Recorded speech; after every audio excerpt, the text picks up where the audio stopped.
All right, ladies and gentlemen, MrSotko here. Welcome back to the channel. Got a whole bunch of good crypto news stuff for you. And I got something from Dave Portnoy, his response to the crypto community. And that's going to be next. So make sure you stay for that one because it's going to be good, I promise.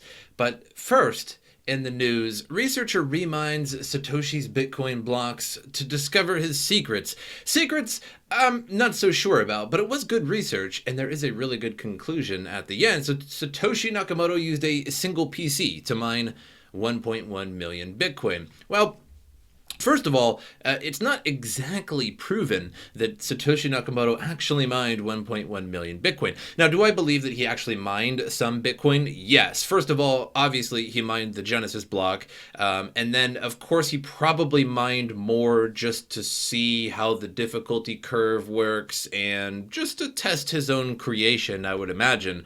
So it's not too crazy to think that Satoshi mined. But again, putting him to exactly 1.1 million Bitcoin is sort of hard to do because you would need to know the name of the person behind the exact public key that the Coinbase actually went to. But fair enough. So Sergio Dermain, learner, a researcher known for looking at the mining patterns of the original Bitcoin miner, has turned his attention on the Bitcoin blocks mined by Satoshi Nakamoto, which seems to be the same thing to me.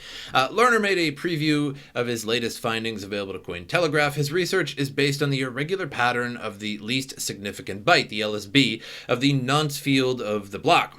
This past June, Lerner published a blog that expanded on his original research from 2013. He suggested that for an unknown reason, Satoshi refrained from mining in the first 5 minutes of the block interval. Other researchers have also expanded on Lerner's research. TechMix showed that all the blocks mined by Satoshi could be grouped into 5 baskets based on the frequency distribution of the nonce LSB values. A nonce gets incremented with every new attempt to solve a mining puzzle. In case you guys don't know what the nonce is basically like it's a 32-bit number that helps you begin the mining process. So it's basically in every block there's a nonce, and it basically tells you how to begin the next block. It sort of gives you a little head start for your computer to start to actually know what number to actually start putting in as Bitcoin, as mining attempts, if you will. So the target is, it needs to be like 20 zeros, a number that's less than 20 zeros and such, and that would solve a block, and the nonce helps you begin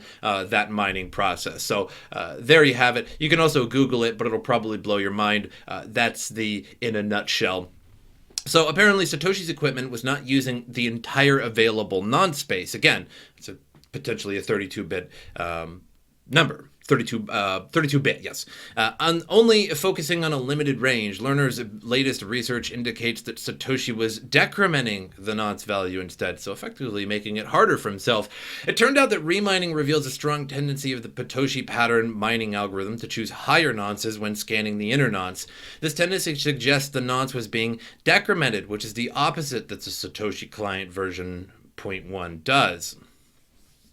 So this leads to a more interesting conclusion that perhaps will put an end to the discussion about the type of equipment that Satoshi Nakamoto used. Since the nonce imbalance decreases when analyzing 2 subranges together, this suggests Satoshi was scanning the 5 subranges in parallel, but each subrange internally sequentially. This contradicts a theory that Satoshi deployed the first mining farm of 50 independent computers, or any other highly decoupled system, and supports the theory that Satoshi, or the Satoshi, was simply multi-threading in a high-end CPU. If Lerner's conclusions are correct, that would lend more credence to the hypothesis that Satoshi Nakamoto was a single person and not a team. This would also put a nail into Craig Wright's claims of being a Bitcoin creator, as he has indicated numerous times that he used dozens of computers to mine the early blocks. So, a little bit of evidence against Craig Wright, and a little bit of evidence supporting that Satoshi didn't actually use a mining farm or 50 independent computers or multiple computers, but rather just one with a high-end CPU. And at the time, 2009, I think there was the i3, 5, and 7 then. I think they were pretty new at the time, and I actually saw Satoshi post once, or not like personally, but it's certainly archived, of Satoshi suggesting that he has an i5, or claiming that he was mining on an i5, and that he would like to see the hash rate for an i7. So that would give credence to the fact that he was multi-threading. I'm not sure if i5s had quad cores then, or it was just the i7. I mean, after all, it's like CPUs that are 11 years old. I probably could just simply Google that, but not too important. But he did say on the Bitcoin forums one time that he had an i5, and that he would be interested in seeing what everybody's hash rate was on an i7. Because back then, obviously, there wasn't any kind of websites where you could get hash rate information based on your hardware. So pretty interesting research. Now, on to the good stuff here. We got Dave Portnoy. So I made a video yesterday, or a couple days ago, about Dave Portnoy being probably one of the worst crypto traders ever. Interesting that he made this response, and you guys have to listen to this one. I'm not sure if I'm going to watch the whole thing. It's only 3 minutes, but I do want to talk about it as he's going. This is sort of his defense against the crypto community, because the crypto community was sort of lashing out at him, calling him a fraud and terrible trader, and I kind of have to agree. Now, the guy obviously has a lot of money, so anybody with a lot of money can just pour money into blue chip stocks like Tesla or Apple or Google or something like that, and stocks pretty much always go up over time. Now, there might be a stock market crash here and there, but they're always going to return. So, like, stocks just effectively always go up. Now, that's a crazy thing to say, because of course there's a lot of stocks that fail. But now when you're talking these big companies, it's pretty easy, and you can just kind of, yeah, Apple, Tesla, and it's probably going to go up in price. Now, you could always buy up in the high. I don't know. But either way, let's take a listen. As soon as it feels like playing. On Bitcoin. And the Bitcoin people are in my dick, calling me a pussy, saying that I didn't have the stones for this game, that I'm weak, that I'm a fraud, that I'm a joke. And let me say this to the Bitcoin people. First of all, the Winklevoss, the two stocks, it wasn't the Bitcoin, even though I consider them all Bitcoins. Bitcoins. Here's a nice representation of that. Run it. Kids with your loud music and your Dan Fogelberg, your Zima, hula hoops, and Pac-Man video games. So yeah, I mean, that's basically the gist of it. Bitcoins, like, you kids, you kids and your stickball and all your Bitcoins these days. I don't understand Bitcoins. It's the most stereotypical cliche way to say Bitcoins from, like, the old man perspective. And I'm not saying this guy's old. I mean, he doesn't even look that much older than I am. But it's just such a naive way to say Bitcoin. Like, all these Bitcoins. That just goes to show you right there. Sorry to have to pause again. That shows you right there. Like, you weren't in. If you call Bitcoins Bitcoin and all altcoins Bitcoins, you're not ready to trade yet. Just pull it back a little bit. It wasn't the major big boy Bitcoin. I bought that. It went up. People got. What is this hammer? What is this hammer? Is that like his confidence? He's got to bring that up for confidence. What do I got? Is that his confidence? This is my confidence. Is it dusty? It's probably dusty. This is my confidence. He's got a hammer. What is that hammer for? Does that, like, represent the stock market or something? What is this? Excited I was in. It went, like I said, I think I bought it at 11.5. It went up to like 12.5, just like we knew when I got in. And then I turned my head for a second, and people are selling it. But that's not the one that got me, and that was by far the most money. I was probably up 150 in Bitcoin at one point. But the Link people and the Orchard people killed me. So for the people who want me in the Bitcoin market, you have nobody but the Link Marines and the Orchard people to blame. Oh my God, blame it on everybody else. It's sold for profits. Wow, and you're the only one. Gee, I wonder who's in the wrong here. The one guy that lost a bunch of money, or all the people that cashed out. So he says that he got into Bitcoin at about 11.5. Okay. So 11.5 is about the 13th of August. And that's, I think, when he got the Winklevoss twins to come over to his place for a meeting. So let's assume he's correct, although I would say more like 11.7. But let's say he did a wire transfer or something like that day and got in at about 11,500. All right. So that's August 13th, maybe August 14th. So apparently he bought Chainlink as well. I would imagine a lot of it because the guy's got a lot more money than I'll ever have. So I got to give him that. So on August 13th, Chainlink, ooh, man, was $16, $17.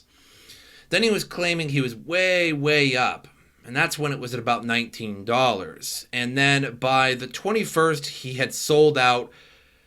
And that's about $14, maybe even at 13, high 13 there. So he absolutely got wrecked, for sure. He lost quite a bit, depending on how much he bought in. And that's nobody's fault but his own, because if he's such a stock guru, you wouldn't want to buy at the top. But let's see the reasoning. Everyone's like, well, you bought at the top. You bought at the top. What did you expect? Did. A correction had to come. What are you talking about? I've been buying Amazon and Shopify and Tesla at the top, and every single day we get a new top. New top after new top after new top until there's no more new tops left. And when there's no more new tops left, we create new tops. Because No. I'll stop right there, Dave. I'm so sorry. Maybe one day we can hang out, have a beer. I don't mean to attack you too much here. You're not creating a top. No. I'm so sorry. You're not creating the top. The economy and the company itself is creating a new top. Okay, traders are not making a new top. I'm sorry. It's just not. It's not really how the stock. It's not really how stock works. Sure, you can buy it and pump it a little bit, but it really has to be with the quarterly earnings of a company. But okay, we'll go with that. on this stock market, on the green hammer stock market, that's what the green hammer is. Only go up. It took me 2 months to realize that, or a month when I got involved in this game. And I've been studying the numbers and cracking the numbers and figuring out the codes and code breaking the stock market and taking. No, you haven't. So I think what this guy's doing is he's buying stock in a bull market, and he thinks he is an amazing stock trader because he continuously buys stocks that are just rising in price. A good stock trader is going to make money when it's going down. That's the hard part. Everything's going up. Everything's been going up for a while. Sure, the Dow had that dip from 29,000 to 19,000 when the whole coronavirus thing was announced and, social distancing and whatnot, shutdowns. But everything's going up in price. Tesla's going up in price. Tesla went insane. I mean, Tesla's like $2,000 now or something, or maybe more. Tesla's price is insane. So it's really easy to call yourself a really good trader when you bought Tesla at some odd price and now it's at $2,000. No, you're not a good trader. You're a lucky trader. There's a difference. There's a difference. You're a lucky trader, and that's fine. I mean, all the power to you. If you're making them bucks, all the power to you. You're a lucky trader. I don't know what to tell you. Taking Ron Insana and breaking his back and making him humble for 3 months. Nobody knows the stock market more than I do. That's absolutely not true. That's absolutely not true. Don't say that. That'd be like me saying nobody knows the crypto market better than me. No, it's just not true. At least be humble yourself. Just humble yourself. Just be cool. Just humble yourself. Expert. However, I'm not an expert on Bitcoin. I don't know if Bitcoins always go up. I know this. The link marines were in my dick hole to buy Link. I bought it. It goes down 25% a day. I'm losing money hand over fist. I went from up 150 to down 25 like that. Well, you bought at the top. You bought at the top. They say, shut up. I've been buying at the top of the stock market since I've been doing my stocks only go up. And all we do. This guy, just to let you know, this guy recently became a stock trader. I think like within months or short years, recently. That's really important to know, by the way. So not an expert, no. Okay, just humble yourself. Just chill. Just relax a little bit. Get in your chair a little bit. It was go up more. So I had to retrench from Bitcoin and figure out what the fuck's going on there before I sit there and lose $1.5 million like I did in the stock market when I was down 2 million before I turned it around into plus 2.5. Okay, so what he's talking about there, I would be willing to bet what he's talking about there is that he was down 1.5 million because the Dow Jones, and now the Dow Jones isn't the stock market, but it's a good technical analysis. It's a group, and then the S&P 500 group and yada yada. Okay, we went from 29,000. The Nasdaq went down as well. The S&P, okay, whatever you want, whatever group of stocks, individual stocks, whatever you want. The Dow Jones went from 29,000. Some odd all-time high, never been higher, to 19,000 when the coronavirus thing hit and social distancing, jobs got shut down, yada yada, and now it's back up to I don't know what it is exactly now, but it went back up to like 24 or 25 or something like that. It's not quite 29 again. I bet that's what he's talking about. I bet his portfolio did go down 1.5 million. He's probably got millions in it, and it probably did go down 1.5 million, and now he turned it around. Instead of the actual market turning around, instead of humbling yourself and saying the market turned around, and now he's up, right? I'm not sure. I'm not sure his exact situation there, but did you turn it around? Man, I'm really doubting that. I'm really doubting that if you don't know to buy in, to not buy in at the high, and to call things bitcoins, and to say you're a stock you're a stock expert, that nobody knows it better than you. I just really doubt that. I really doubt his story. I doubt the entire thing. I think he's just going with the flow of the market, and when it's up, he claims that he's an expert. When it goes down, he blames it on anybody else. But anyway, moving on to different news. Yearn Finance token jumps 270% in 5 days. DeFi token YFI now worth more than a single Bitcoin. So it's very rare to see another token price higher than the price of Bitcoin. It's currently, at least at the time of the article, I'm sure it's different now, it's $15,934 per YFI coins per Yearn Finance. The thing is, though, is that Yearn Finance only has 30,000 tokens in existence, and its total market cap is only 477 million at the time of this publication. So it's sort of an artificially high price. And it bursted in a matter of days to that, so it's unlikely that anybody really got in there. Now, what am I trying to get at here? I think DeFi in the future is going to be great. However, right now, I believe that DeFi is a bunch of individual bubbles. And what I mean by that is like Compound token going up to well over $300 or so, or $400 or whatever it made it to, and then immediately days later just going dumping by $100, $200. So what I think is happening with this is that there isn't much demand, really. Sure, there's people making money with yield trading back and forth and stuff, and yield hunting, yield farming. And I'm sure there's definitely ways to make money, of course, with it. Finding better yields and taking out loans to put on different platforms, etc. But for the most part, nobody's really taking out many loans, to buy a car or anything like that. These aren't real loans in that sense, not yet anyway. So what I'm thinking is happening here is that a new token comes out for a platform like the Yearn. This is sort of like a Yearn Finance is sort of it's a profit switching algorithm, essentially. It's a profit switching coin that finds optimal lending yields. It's basically like lending yield APR arbitrage. And, a lot of these coins are starting to pop up with these DeFi platforms, and they rocket to incredible levels. And then you earn these tokens, and then people just end up selling them because all you're doing is earning it. And then what do you have to do with it other than to sell it? Another thing is like things like Compound, like there's major investors that invested previously to them going out to the public, like Coinbase, etc. And so you have this volume of Compound tokens that doesn't match how many tokens are actually in existence to how many tokens people are actually holding. And the volume of it is in the hundreds of millions. And where is the actual trading going on? It's because all these previous investors got it and then just bombed the price. And I think that's what's going to happen with Yearn. I think that's what's going to happen for a while with these individual DeFi coins that are coming out and tokens. Now I think Yearn is doing okay for now. and I think many coins are, but I think they're going to end up falling in value as people just go from one to the next to the next to the next, and that's what's happening in crypto a lot. Is that happened with, honestly, that happened with the mining craze, like the proof of work craze, where like a new coin would come out, people would mine it, would go up in price, everybody just sells it, you find a new coin, you find a new coin, you find a new coin, and that's what it's been, a new platform, a new coin, a new token. And I think that's what's going to be happening with the DeFi world. So if you're interested in finding these new DeFi tokens, I think they would be very lucrative to buy as early as possible.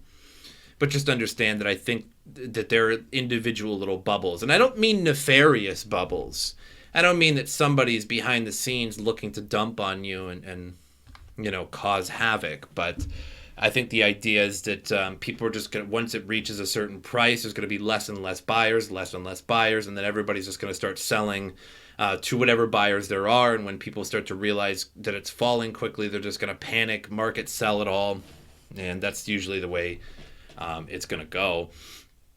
But we'll have to see. And I'm not saying that DeFi is a scam. I'm not saying it's a bubble. I'm not saying that crypto's a bubble. I'm just saying there's these individual bubbles of these coins, of these hyped coins that are just sort of popping. And I think DeFi will end up in a very great place in the future. But as of right now, little individual bubbles, if you ask me.